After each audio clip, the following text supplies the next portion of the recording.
Hagamos un experimento moral. Si yo le enviara $1000 a todo aquel que comente en este video y se suscriba al canal, pero al mismo tiempo por cada $1000 que envíe, una persona que no conoces será privada de alimento durante un día, solo durante un día, nada más, ¿lo harías? Piénsalo atentamente. Seguramente entre quienes ven este video habría muchos dispuestos a recibir esa interesante suma de dinero a cambio de algo que no les afecta en absoluto y que a simple vista tampoco perjudicaría demasiado a quienes se les quite la posibilidad de comer durante un solo día. Así que pinta como un buen negocio, un pequeño daño colateral más bien inofensivo, solo eso. Tal vez tu perspectiva cambiaría si te dijera que las personas que van a ser privadas de alimento por un día están en un estado de desnutrición tan severo que pasar 24 horas más sin comer desembocaría en un desenlace irremediable. O tal vez no cambies de idea.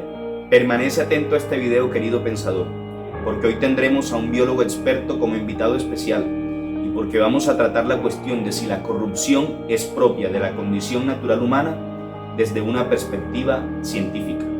Ahora sí, corre intro.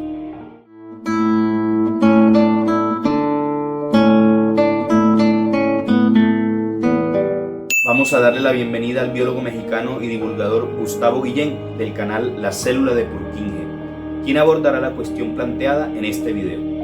¿Es la corrupción parte de la naturaleza humana? Adelante, estimado Gustavo, y bienvenido a Filosofía Breve. Muchas gracias, mi estimado Rodrigo. Abordar el tema de la corrupción, incluso desde una perspectiva científica, demanda bastante prudencia, considerando lo fácil que es caer en un reduccionismo biológico. No obstante, y como alguna vez dijo Marco Tulio Cicerón, la evidencia es la más decisiva demostración. A lo largo de la historia de los seres humanos ha sido documentado en las diferentes culturas existentes este impulso de satisfacer necesidades propias por sobre lo que se considera justo o correcto, donde parecemos respetar las normas solo hasta que nos surge una necesidad de romper o doblar las reglas para ayudar a un familiar o amigo, o más frecuentemente para ayudarnos a nosotros mismos. La corrupción es uno de los problemas sociales más generalizados y complejos de la actualidad, por lo que ha sido ampliamente investigada durante las últimas 2 décadas en campos como la ciencia política, sociología, economía, psicología y recientemente en neurobiología. Desde índices basados en encuestas, pasando por experimentos económico-conductuales hasta escáneres cerebrales para intentar comprender el fenómeno de la corrupción, la cual persiste y varía según la cultura de las sociedades actuales, a pesar de que se ha demostrado su impacto negativo en el crecimiento económico, la estabilidad política, la eficacia judicial, la calidad educativa, la democratización y la igualdad de ingresos. Si la corrupción es tan perjudicial para las sociedades, ¿por qué sigue existiendo? Para comprender mejor las causas de este fenómeno, debemos analizar lo que hay antes de las sociedades, es decir, el individuo y sus interacciones con el entorno, lo cual nos termina conduciendo a sus procesos mentales, a su conducta y específicamente al funcionamiento de su cerebro y sus bases biológicas. Como bien sabemos, todos los seres vivos cumplimos un ciclo de vida en el que el paradigma principal es la supervivencia, aquella tendencia de perpetuarse a sí mismo en el tiempo y espacio, valiéndose de estrategias a corto plazo como la alimentación, donde terminamos con la vida de otros organismos para perpetuar la nuestra, o estrategias de permanencia a largo plazo de nuestro linaje a través de la reproducción. Estos mecanismos universales promotores de la supervivencia, presentes desde la bacteria más simple surgida hace 3.770 millones de años, hasta primates actuales capaces de crear herramientas simples y crear jerarquías, han sido seleccionados naturalmente a lo largo de millones de años de evolución biológica y son promovidos y moderados por genes en el interior de las células de cada organismo, que al expresarse se convierten en sustancias químicas impulsoras de conductas que aumenten la permanencia en el medio y la propagación del linaje, haciendo lo que sea necesario para conseguirlo. En el caso particular de los animales con cerebro, incluyendo a los seres humanos, contamos con estructuras cerebrales y circuitos neuronales especializados en ejecutar comportamientos de supervivencia como el hipotálamo, que regula nuestra temperatura corporal y nos permite sentir hambre para buscar comida cuando nos detecta poca azúcar en la sangre, así como la sensación de sed para buscar agua cuando nos deshidratamos o tenemos un exceso de sales en el cuerpo.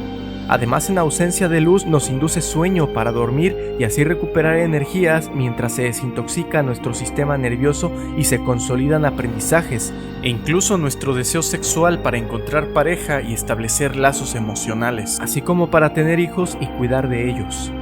Otras estructuras como el tallo cerebral y la amígdala nos llevan a respuestas instintivas de estrés en presencia de posibles competidores o miedo frente a depredadores, que nos preparan para la lucha en caso de una confrontación por recursos o para la huida en caso de peligro inminente. Por otro lado, es cierto que también contamos con estructuras como la corteza prefrontal, que nos permite reflexionar y tomar decisiones racionales y justas. Pero al encontrarse íntimamente conectada con las otras áreas, frecuentemente nuestra toma de decisiones se ve influenciada de manera inconsciente por nuestras necesidades fisiológicas y hedonistas como para ser justos o imparciales, por lo que los humanos solo somos parcialmente racionales. Pero nosotros no somos conscientes de todos los procesos que ocurren en nuestro cerebro ni en nuestro ADN, y nos limitamos a buscar nuestro bienestar mediante el placer, evitando el dolor. Pues la manera en la que nuestros genes se encargan de asegurar nuestra supervivencia es contando con un cerebro que influencie y regule nuestra conducta a través de recompensas en forma de placer o bienestar cuando realizamos acciones que aumenten nuestras probabilidades de supervivencia, y mediante castigos cuando hacemos lo contrario, en forma de dolor o malestar. Por ejemplo, cuando se ingiere más alimento del requerido, el hipotálamo comienza a enviar señales de saciedad con la finalidad de evitar una sobrecarga alimenticia que derive en trabajo metabólico innecesario para el organismo e incluso pueda ser perjudicial para la salud. Por lo que si el individuo decide ignorar las señales de saciedad, su hipotálamo regulará esta conducta induciendo sensaciones de náuseas, llevando incluso al organismo a detener la ingesta de manera instantánea o expulsar el alimento en forma de vómito. Algo muy similar ocurre con el consumo de agua e incluso con dormir en exceso al tener dolores de cabeza. Es tu cerebro regulando tu conducta en beneficio de tu bienestar, que resulta en más tiempo de supervivencia para reproducirte. Este condicionamiento hecho por nuestros genes a través de nuestro cerebro se asegura de que busquemos un lugar para orinar cuando el hipotálamo nos envía señales, y al liberar esta urea cargada de nitrógeno tóxico, eres premiado con una pequeña descarga de dopamina y endorfinas, asegurando el comportamiento para futuras ocasiones. Lo mismo ocurre cuando comemos, tenemos sexo e incluso cuando nos vamos a dormir.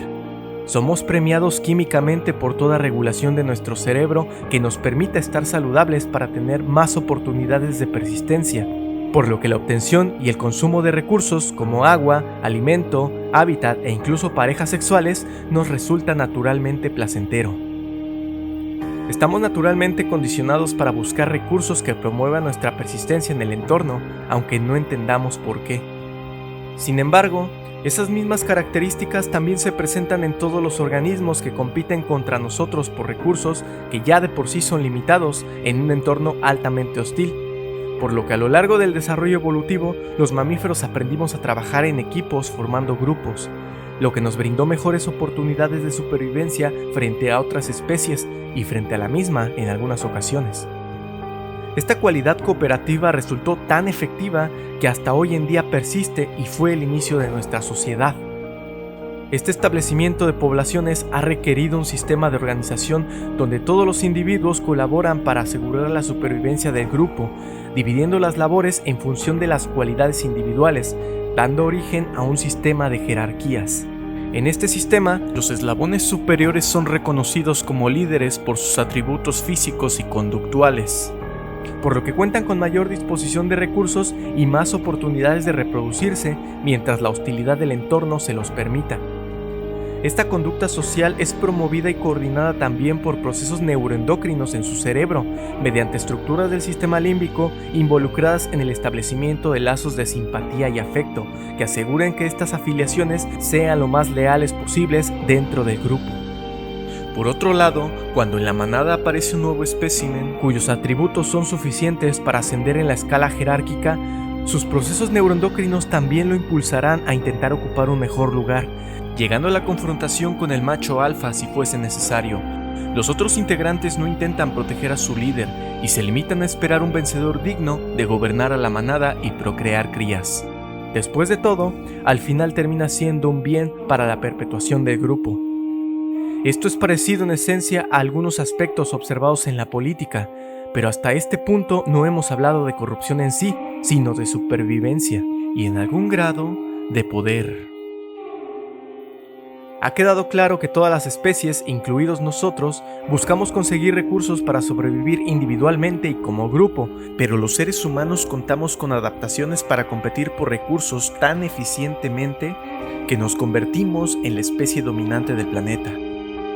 Pero, ¿qué sucede cuando poseemos un exceso de recursos? Un exceso de territorio, un exceso de alimento o agua a nuestra disposición. Resulta un poco ilógico preguntarlo, dado que esa condición no existe en la naturaleza, y es interesante saber que ni en nuestro cerebro ni en el de ninguna otra especie conocida tenemos estructura o mecanismo fisiológico alguno que limite la obtención de recursos o que nos haga sentir o creer que es suficiente. Pero además, los humanos contamos con un recurso universal, un comodín para obtener cualquiera de esos bienes y en cualquier proporción: el dinero. El dinero es tan importante para los seres humanos porque resume la adquisición de cualquier recurso, aumentando sus oportunidades de persistencia en el entorno, percibido a través del placer y el bienestar. Lo que a nivel cerebral es manifestado como una activación del sistema de recompensa cerebral, una respuesta de reforzamiento similar a la que ocurre con el sexo, el alcohol y otras drogas. Resulta entendible por qué, por conseguirlo, el humano está dispuesto a romper o a burlar cualquier código de conducta establecido por el grupo. Ni siquiera nuestra corteza prefrontal, encargada de coordinar nuestros razonamientos y juicios, nos dice que ya tenemos suficiente, pues es más fuerte la impronta genética conservada durante millones de años que promueve la lucha por recursos limitados, pues entre más recursos se posea, la supervivencia propia y la del linaje tendrá mejores oportunidades ante el entorno hostil. Fiel y leal a la familia y amigos, ¿recuerdas? Jamás ha sido necesario desarrollar algún mecanismo para regular la posición de recursos, pues esto no puede perjudicar a la supervivencia del individuo o de su linaje, pues al igual que el gorila intentando tomar el lugar del nuevo alfa en la manada, el hombre se siente naturalmente atraído a mayor disposición de recursos de los que posee. La tragedia humana consiste en que lo que ayer fue un placer inesperado, hoy lo sentimos como un derecho que mañana no va a ser suficiente. Lo descrito anteriormente no debe ser entendido como una justificación a la corrupción, pues afirmar que algo es bueno solo porque es natural nos haría caer en una falacia naturalista. Tampoco defiendo que la corrupción sea algo inevitable, pues nuestras bases biológicas influencian nuestras conductas, pero no las determinan, y aunque parezca contradictorio, algunos estudios han encontrado actividad cerebral relacionada a rechazar sobornos, incluso sin que exista algún castigo por aceptarlos, lo que puede hacernos pensar que los seres humanos aspiramos al bien común y a lo que es justo, aunque no siempre se refleje en nuestras acciones. Esta tendencia egoísta a actuar en autobeneficio, que ha funcionado como instinto de supervivencia durante millones de años, ha tenido que ser racionalizada para convertirse en un concepto humano, abordado por múltiples pensadores en diferentes corrientes filosóficas, planteando la necesidad de una virtud para autorregular nuestros propios impulsos naturales, que nos permita vivir de una manera más justa y sin aumentar el caos ya existente en nuestra compleja sociedad civilizada, por quienes no lo regulan. La conciencia de que mi conducta me brinde un beneficio al romper las normas del grupo, trayendo pérdidas para otro individuo, es ahí donde se pone en manifiesto el fenómeno de la corrupción. Es curioso que la perspectiva aquí presentada coincida en esencia con antiguas posturas filosóficas como el hedonismo de Epicuro, que afirmaba que la vida era una constante búsqueda del placer evitando el dolor, aspirando a encontrar un equilibrio que module el deseo.